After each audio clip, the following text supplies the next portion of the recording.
Todos conocemos la imagen de un timón de barco de la era de la vela.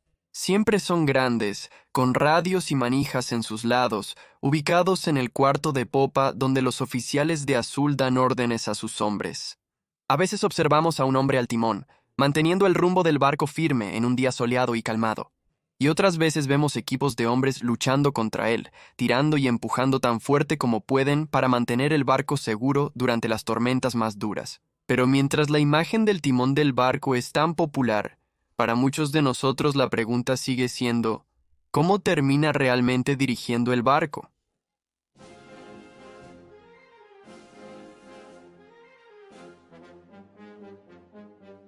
Esa fue una de las preguntas que me hice cuando visité los astilleros históricos de Portsmouth, el hogar del HMS Victory, que es un barco de primera línea de la era georgiana, y por supuesto, el famoso buque insignia de Nelson en la batalla de Trafalgar, con más de 100 cañones y un desplazamiento de 3.500 toneladas, era uno de los barcos más grandes y poderosos de su época.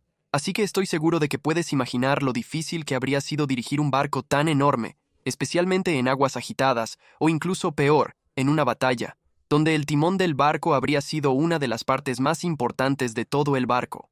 Y todo el proceso depende de esto. Una sola pieza. Un pedazo de cuerda. Como ven, la rueda de la Victoria es más bien dos ruedas unidas por una gran barra de madera. Enrollada alrededor está una larga cuerda, que cae por dos agujeros en el suelo de la cubierta.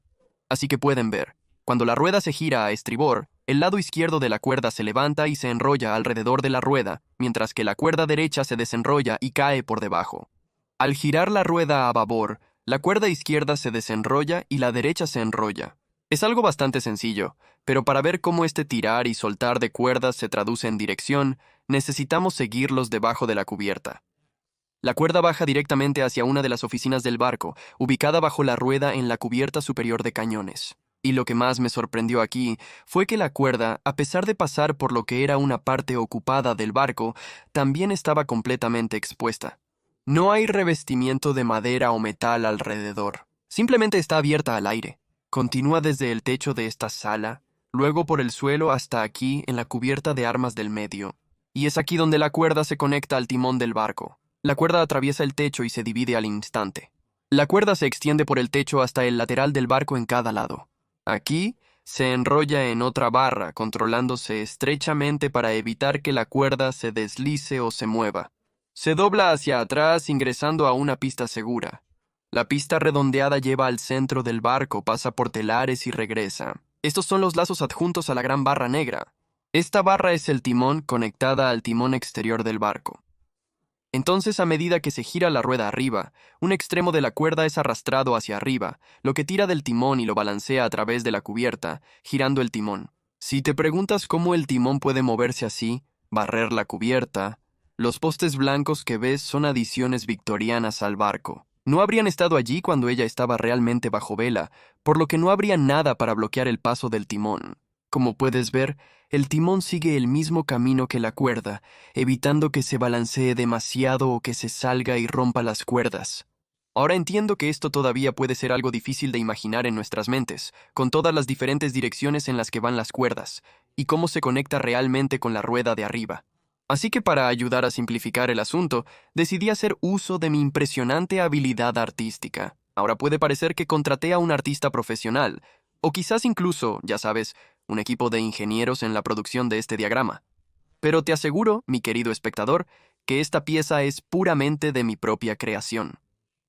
En este ejemplo, el barco está siendo girado a la derecha, a estribor. Para lograrlo, giramos a la derecha el volante del barco. Como tal, el extremo derecho de la cuerda cae hacia abajo y el izquierdo se tira hacia arriba alrededor de la rueda. A medida que el movimiento se lleva a cabo, y puedes verlo reflejado aquí por mis hermosas flechas dibujadas en verde, la caña se tira hacia la izquierda. Y como el timón fuera del barco está unido a la caña, va hacia la derecha y el barco gira a estribor. Es un sistema muy sencillo, y como puedes ver, la capacidad de dirigir el barco depende literalmente de un solo, bastante delgado, considerando todo, pedazo de cuerda.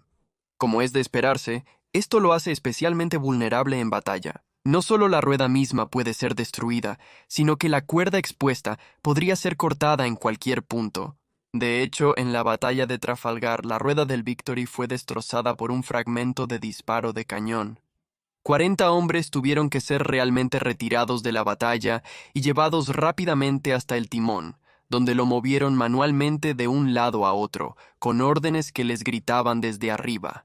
Esto fue también en el mismo momento caótico que al almirante Nelson le dispararon, y se dice que mientras lo llevaban debajo de las cubiertas, se tomó el tiempo para detenerse y dirigir a los hombres que estaban armando esas cuerdas temporales, porque era una tarea vital para la supervivencia y funcionamiento del barco en la batalla. Pero por supuesto, en una sociedad más o menos preindustrial, no puedes esperar que el sistema sea mucho más complejo que esto. Ten en cuenta que la gran mayoría de este barco, y todos los demás barcos georgianos, no fueron hechos por máquinas, sino a mano. Cada pieza de madera está hecha a medida para ese papel particular. No veríamos diseños más modernos de timones y ruedas de barcos, ya sabes, con varillas de hierro y engranajes y similares para mantener todo junto en lugar de un solo pedazo de cuerda. Hasta mediados o finales del siglo XIX, cuando tal trabajo en metal complicado era posible a la escala industrial necesaria para construir un barco de guerra completo. El HMS Warrior, primer barco de guerra con casco de hierro del Imperio Británico, construido en 1860 con un significativo motor de vapor, utilizó un sistema de dirección basado en cuerdas similar al común, aunque en realidad tenía varias ruedas en varias cubiertas, y eso otorgaba un poco más de seguridad que confiar, como lo hizo el Victory, en una sola rueda.